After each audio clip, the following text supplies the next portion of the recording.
నీ జీవితంలో కూడా ఎప్పుడు నేను ఎండిపోయా, నా బ్రతిక అయిపోయింది, ఇక నాకు నిరీక్షణ లేదు, నాకు ఆధారం లేదు, నా సంసారం ఎండిపోయింది, నా జీవితం ఎండిపోయింది, నా భవిష్యత్తు ఎండిపోయింది అని జీవితంలో ఎప్పుడు కృంగిపోకు.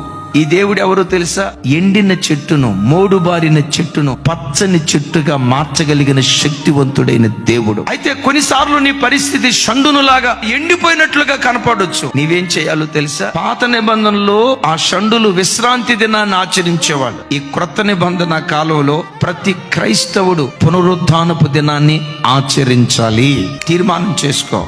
దేవా, నిన్ను చేరే ఆ రోజు వరకు ఒక్క పునరుద్ధానపు ఆరాధన కూడా నేను పోగొట్టుకోకూడదయ్యా. ఆరోగ్యం సహకరించకపోయినా ఆ బలహీన స్థితిలోనే మీ మందిరానికి వచ్చి ఏదో ఒక మూలను కూర్చొని గోడగా అనుకొని స్తోత్రం అంటా కూర్చుంటా గాని నీ సన్నిధిని నేను విడిచిపెట్టనయ్యా, విడిచిపెట్టను.